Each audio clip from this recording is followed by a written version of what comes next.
Hello student, मोहित उत्तापड़े कन्या महाविद्यालय के यूट्यूब चैनल में आपका स्वागत है। आज अपने बीए फाइनल का एक टॉपिक कंस्ट्रक्टर और लोडिंग पढ़ेंगे। अभी तक आपने पढ़ा था कंस्ट्रक्टर, उसके प्रकार, ये कंस्ट्रक्टर क्या होता है, उसके प्रकार कौन कौन से थे, और उसके बाद में मैंने बताया था आपको कि उसका डिसकंस्ट्रक्टर बताया था। आज अपने बात करते हैं कि कंस्ट्रक्टर और लोडिंग क्या होती है, या आप कंस्ट्रक्टर को और लोड किस प्रकार से कर सकते हैं। और लोडिंग परिभाषा क्या होती है, डेफिनेशन क्या होती है कि जब आप किसी ऑपरेटर या फंक्शन के द्वारा, जैसे मान लीजिए फंक्शन ओवरलोडिंग है। फंक्शन ओवरलोडिंग क्या होता है कि जैसे मान लीजिए एक प्रोग्राम में एक से अधिक फंक्शन है और वो सभी फंक्शन का नाम क्या है, एक समान है। तो क्या होता है कि जब कंपाइलर जब किसी फंक्शन को कॉल किया जाता है, जब यूजर क्या करता है किसी फंक्शन को कॉल करता है, तो कंपाइलर उसके आर्ग्यूमेंट के आधार पे पहचानता है कि कौन से फंक्शन को कॉल किया गया है, तो उसको बोला जाता है फंक्शन ओवरलोडिंग। यानी एक प्रोग्राम के अंदर एक से अधिक फंक्शन जिनका नाम एक समान है, तो उसको आप फंक्शन ओवरलोडिंग बोलते हैं। तो उसी प्रकार से कंस्ट्रक्टर ओवरलोडिंग क्या होता है कि जब आप एक क्लास के अंदर एक से अधिक कंस्ट्रक्टर बनाते हैं और उनको जब पहचान कैसे होती है, उसके पैरामीटर के हिसाब से उसको पहचाना जाता है या उसके पैरामीटर के हिसाब से उसको कॉल किया जाता है, तो उसको क्या कहा जाता है, कंस्ट्रक्टर ओवरलोडिंग कहते हैं। तो अपने क्या प्रोग्राम बनाएंगे जिसमें मैं कंस्ट्रक्टर ओवरलोडिंग का आपको बताऊंगा कि कंस्ट्रक्टर ओवरलोडिंग किस प्रकार से हुई है। तो अपने शुरू करते हैं। सबसे पहले आपकी हेडर फाइल, उसको मिटा देता हूं एक बार मैं।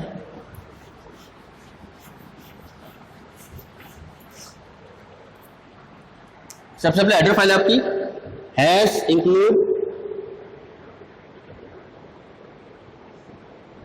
IO stream .h hash include conio .h। मैंने दो हेडर फाइल लगा दी है। अब मुझे क्या करना है कि मैं क्लास बनाता हूं, तो मैं लिखता हूं क्लास, और क्लास का नाम जैसे मान लीजिए मैं देता हूं टेस्ट। मैं क्या दे दिया, टेस्ट। टेस्ट या क्लास का नाम है। अब मैं क्या करता हूं, क्लास के अंदर पहले मैं दो डाटा मेंबर मैं बनाता हूं। क्या करता हूं मैं, दो डाटा मेंबर मैं क्रिएट करता हूं। तो मैंने लिख दिया यहां पर int a comma int b। ये मैंने दो डाटा मेंबर मैंने बना लिए। अब क्या करना है कि मैं अब इसमें क्या करता हूं कि कंस्ट्रक्टर को क्या करता हूं, डिक्लेयर करता हूं। क्या करता हूं, सही, हाँ, क्या करता हूं मैं, पहले इसको डिक्लेयर करता हूं। मैं उसका प्रोटोटाइप डिक्लेयर करूंगा और इसको क्या करेंगे, कंस्ट्रक्टर को अपने क्लास से बाहर अपने बनाएंगे। तो क्लास से बाहर जब आप बनाते हो तो उसका प्रोटोटाइप क्या होता है कि इस क्लास के अंदर आपको दिखाना पड़ता है कि मैं ये कंस्ट्रक्टर क्लास से बाहर बनाऊंगा, लेकिन उसका प्रोटोटाइप ये है, या ये फंक्शन मैं क्लास से बाहर बनाऊंगा तो उस फंक्शन का प्रोटोटाइप ये है। तो आप क्या कर सकते हैं कि यहाँ पर उसको अपना प्रोटोटाइप अपने बताएंगे, फिर उसको क्या करेंगे, क्लास से बाहर उसको डिफाइन करेंगे। तो पब्लिक सेक्शन में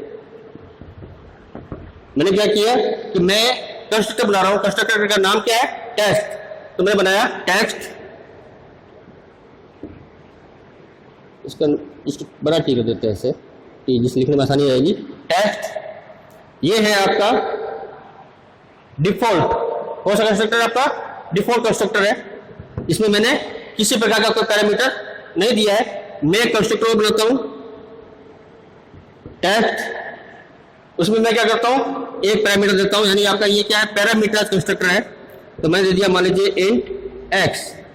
मैंने क्या दे दिया, इंट x दे दिया। अब मैं क्या करता हूं, एक कंस्ट्रक्टर और बनाता हूं टेक्स्ट। इसमें मैं दो पैरामीटर देता हूं, int x comma int y। मैंने दो पैरामीटर दे दिए। मैंने तीन कंस्ट्रक्टर बनाए, तीनों का नाम एक समान ही होगा, क्योंकि जो कंस्ट्रक्टर का क्या है कि कंस्ट्रक्टर का नाम हमारा क्लास के नाम पे समान ही होता है। तो क्लास का नाम आपका क्या है, टेक्स्ट है, तो कंस्ट्रक्टर का नाम भी क्या होगा, तीनों का टेक्स्ट ही होगा। तो ये क्या हो गया कि मैंने तीन कंस्ट्रक्टर मैंने यहाँ पर क्या किया है, डिक्लेयर किया है। उसको मैं डिफाइन करूंगा क्लास से बाहर। तो इसके साथ में क्या करता हूँ कि मैं एक फंक्शन भी क्या करता हूँ, यहाँ पे मैं उसका डिक्लेयर कर देता हूँ। जैसे नाम है, जैसे मान लीजिए वॉइड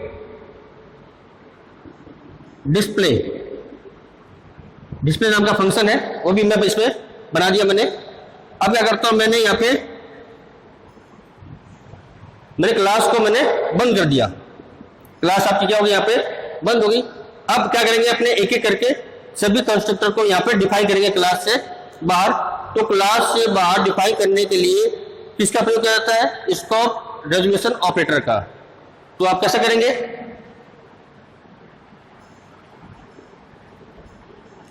आप लिखेंगे क्लास का नाम क्या टेक्स्ट है, तो आप लिखेंगे टेक्स्ट, मैं लिखा टेक्स्ट स्कोप रेजोल्यूशन ऑपरेटर यानी आपके डॉट्स 4। फिर कंस्ट्रक्टर का नाम क्या है, टेक्स्ट है, आपका डिफॉल्ट कंस्ट्रक्टर है तो आपका क्या हो जाएगा, ये सिंपल सा डिक्लेयर हो जाएगा। मैं लिख दिया टेक्स्ट, डिफॉल्ट तो इसमें कोई पैरामीटर नहीं है तो आपका क्या होगा, सिंपल सा आ जाएगा ये। इसमें क्या करना है मेरे को, इसमें मैं दो वैल्यू दे रहा हूं मैं ए और बी के लिए। मैं कर रहा हूं ए बराबर, मैंने कर दिया ए बराबर 0 और बी बराबर मैंने 0 कर दिया, और ये कंस्ट्रक्टर आपका यहाँ पर क्या हो गया, बंद हो गया। यानी मैंने क्या किया, यहाँ पे उसका प्रोटोटाइप बताया क्लास के अंदर, और क्लास से बाहर मैं क्या कर रहा हूँ, उसको डिफाइन कर रहा हूँ। डिफाइन करने के लिए पहले क्लास का नाम, फिर स्कोप रेजोल्यूशन ऑपरेटर, फिर उस कंस्ट्रक्टर का नाम लिखा जाता है, और उस कंस्ट्रक्टर से आपको क्या काम करवाना है मैंने यहाँ पे लिख दिया। अब क्या करता हूँ, मैं दूसरे कंस्ट्रक्टर को मैं क्या करता हूँ, डिफाइन करता हूँ। तो मैं क्या लिखूंगा, मैं लिखता हूँ टेक्स्ट स्कोप रेजोल्यूशन ऑपरेटर और टेक्स्ट, इसमें कौन सा पैरामीटर आपका है, एक पैरामीटर है, तो मैं क्या लिखूंगा, इंट एक्स, ये आपका पैरामीटर एक है। अब क्या करना है इस क्लास में, सॉरी इस कंस्ट्रक्टर में मुझे क्या करना है, मुझे इसमें क्या करना है, मैं करता हूं जैसे ए बराबर, इसमें एक पैरामीटर, तो मैं क्या करता हूं ए बराबर बी बराबर, मैं क्या किया, ए बराबर बी बराबर क्या कर दिया एक्स, यानी एक्स का मान क्या है, ए और बी में ए जैसे ही आएगा। इसका क्या मतलब हुआ, एक्स का मान आपका क्या ए में और बी में ए जैसे ही होगा। या मैं ऐसे लिख सकता हूं, या मैं उसको ए बराबर एक्स या बी बराबर एक्स भी मैं कर सकता हूं। तो मैंने इसका क्या दिया, इसको इस प्रकार से दिया, और ये आपका बंद होगा कंस्ट्रक्टर। अब मैं तीसरा कंस्ट्रक्टर आपका ये डिफाइन करता हूं, मैं लिखा टेक्स्ट स्कोप रेजोल्यूशन ऑपरेटर और टेक्स्ट, इसमें दो पैरामीटर है, int x comma int y. इसमें क्या करना है मेरे को, इसमें करना है मेरे को आपका इंट क्या है, इंट एक्स और इंट क्या आपका इंट वाई है। मुझे क्या करना है, इसमें मैं ए का मान ए बराबर मैंने एक्स कर दिया और बी बराबर मैंने वाई कर दिया, क्योंकि दो आपके वन अलग पैरामीटर है, तो मैं इस प्रकार से इसको कर दिया मैंने। तो आपका ये कंस्ट्रक्टर भी आपका क्या हो गया, बन गया। अब मैं क्या करता हूं कि मैं फंक्शन को भी क्या करता हूं, यहीं पे डिफाइन कर देता हूं। तो मैं क्या लिखूंगा, मैं लिखूंगा वॉइड टेक्स्ट, मतलब आपका सोच क्या आएगा, टेक्स्ट आएगा, क्या आएगा टेक्स्ट स्कोप रेजोल्यूशन ऑपरेटर, और आपका कौन सा फंक्शन है, वॉइड डिस्प्ले, ये आपका फंक्शन हो गया।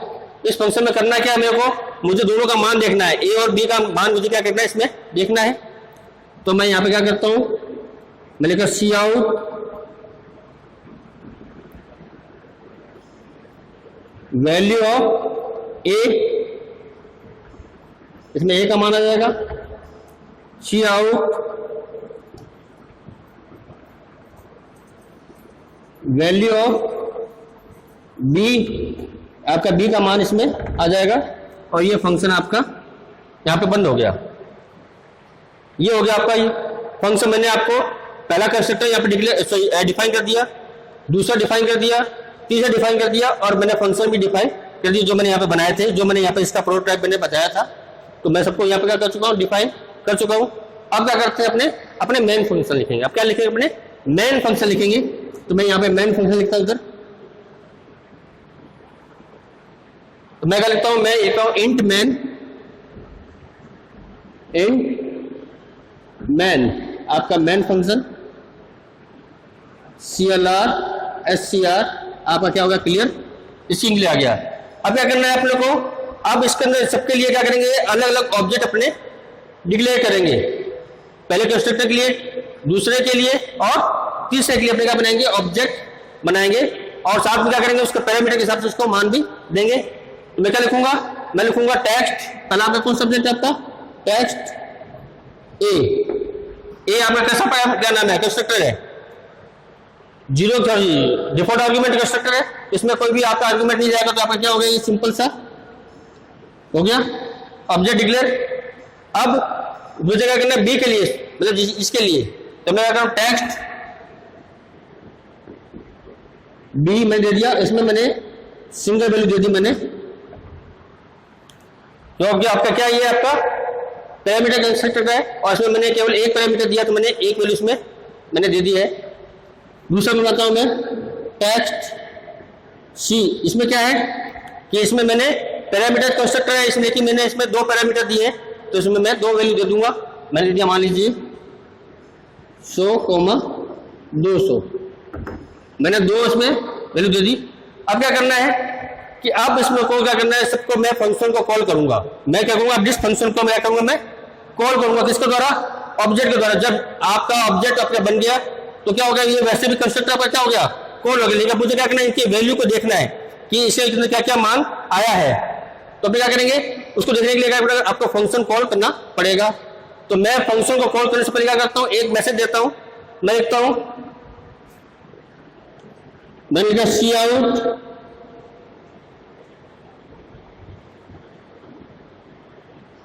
वैल्यू इन सॉरी अपने लिखते हैं वैल्यू इन ऑब्जेक्ट लिखते हैं, वैल्यू इन ऑब्जेक्ट, मैंने क्या लिखा, वैल्यू इन ऑब्जेक्ट ए, अपने ए को लिखते हैं ए, ठीक है। अब क्या करेंगे, मैं इसमें इस ऑब्जेक्ट के द्वारा इस फंक्शन को कॉल करूंगा, तो मैं क्या लिखूंगा, ए डॉट, मैंने क्या लिखा, ए डॉट डिस्प्ले, ठीक है।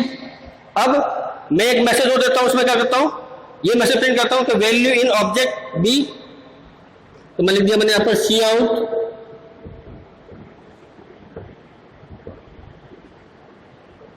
वैल्यू इन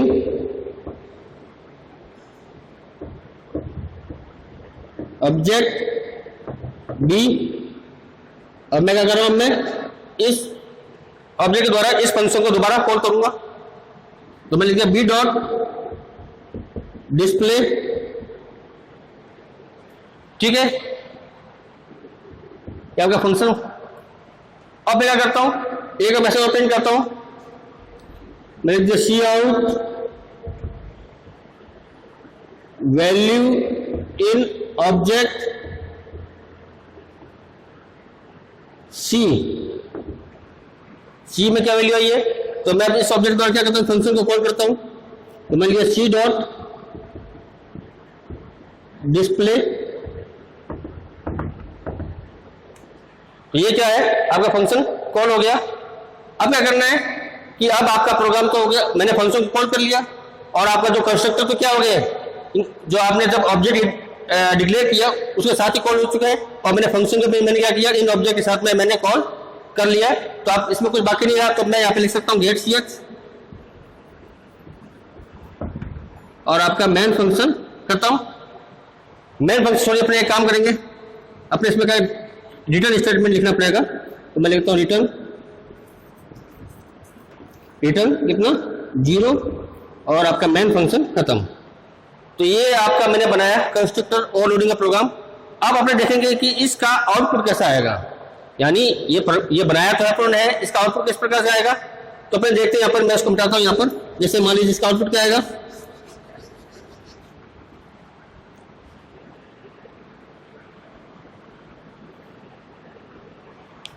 सबसे पहले क्या होगा आपका ऑब्जेक्ट ए, मतलब आपका ये मैसेज प्रिंट होकर आएगा वैल्यू इन ऑब्जेक्ट ए, तो यहां लिखा आएगा आपका value in object A.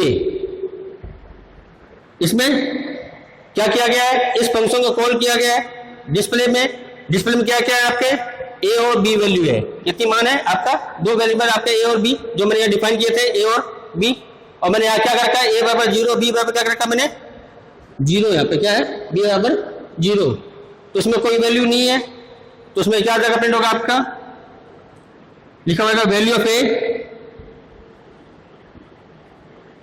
Value of A क्या आएगा 0, फिर आएगा वैल्यू ऑफ बी, इसमें भी 0, फिर आएगा वैल्यू इन ऑब्जेक्ट बी, तो यहां पे वापस मैसेज आएगा आपका value in object b, b में क्या है वैल्यू इन ए, कितना मान दिया आपने 100, भाई जो मिटा दिया मैंने उसमें क्या आएगा आपका 100 मान दिया हुआ यहां पर, ये रहा, तो कितना आएगा ए में भी 100 है और बी में भी क्या होगा आपका 100 ही रहेगा वैल्यू। और तीसरे ऑब्जेक्ट में क्या आएगा वैल्यू इन ऑब्जेक्ट सी, उसमें क्या होगा आपका ये मैसेज प्रिंट हो जाएगा आपका वैल्यू इन ऑब्जेक्ट सी, इसमें क्या आएगा ए बराबर कितना है 100, तो आपका क्या आएगा ए बराबर 100 आ जाएगा और बी बराबर क्या आ जाएगा 200। तो कुछ इस प्रकार का आपका आउटपुट इसमें आएगा। जो डिफॉल्ट आर्गुमेंट है उसमें 0 0 आएगा, जो सिंगल आर्गुमेंट है जो आपका क्या नाम है सिंगल पैरामीटर जो कंस्ट्रक्टर उसमें क्या आएगा आपका 100 100 आएगा, और जो आपका डबल पैरामीटर कंस्ट्रक्टर है उसमें आपका क्या आएगा 200 आएगा। तो ये आपका क्या है ये प्रोग्राम था जिसमें मैंने आपको बताया कि कंस्ट्रक्टर की ओवरलोडिंग किस प्रकार से हुई है, क्योंकि इसमें मैंने कंस्ट्रक्टर में कितने बनाए 3 बनाए और तीनों का नाम क्या है एक समान ही है, लेकिन पैरामीटर का मान अलग अलग, इसमें डिफॉल्ट है यानी कुछ पैरामीटर है नहीं, इसमें सिंगल पैरामीटर है, इसमें 2 पैरामीटर है, तो इनके पैरामीटर के आधार पे अपने इसकी पहचान करते हैं और कंपाइलर इसको पहचानता है। तो आज के वीडियो में इतना ही। इस वीडियो से संबंधित कोई भी क्वेरी हो तो आप मुझे कमेंट बॉक्स में कमेंट कर सकते हैं। धन्यवाद।